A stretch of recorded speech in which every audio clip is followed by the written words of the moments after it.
काय दिल्लीला निघतोय म्हणजे मागण्या घेऊन नाही किंवा असं बाकी काही प्रकार नाही. काय आहे, एक आम्ही बांधव खूप विखुरलेले आहेत राज्यात. कधी काळी तरी आमच्या छत्रपती शिवरायांनी आपल्यासाठी स्वराज्य निर्माण केलं.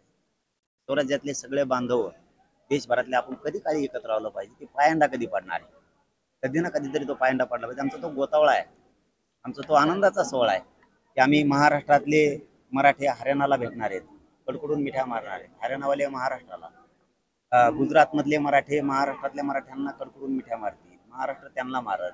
राजस्थान, मध्य प्रदेश, उत्तर प्रदेश, बिहार इथले मराठे महाराष्ट्रातल्या त्यांच्या भावाला मिठ्या मारतील कडकडून. महाराष्ट्रातले भाऊ त्यांना कडकडून आपल्या भावाला मिठ्या मारतील.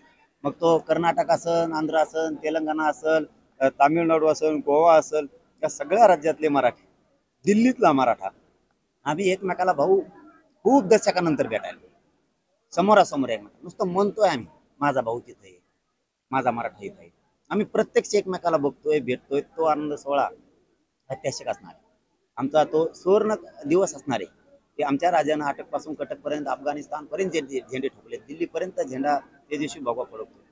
कुठं कुठं आपल्या राजाचे पवित्र पाय लागले, पवित्र भूमी झाली, त्या भूमीला आपण नतमस्तक झालो पाहिजे राव. म्हणून एक दिवस आपल्या भावंडासाठी, आपल्या मराठा समाजासाठी आपण सगळे एकत्र भेटायचं दिल्लीला.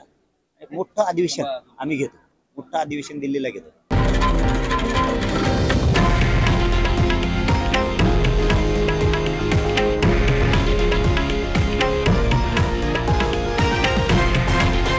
हे आहे देशातील नंबर 1 न्यूज नेटवर्क आणि आपण पाहत आहात TV9 मराठी, एकमेव.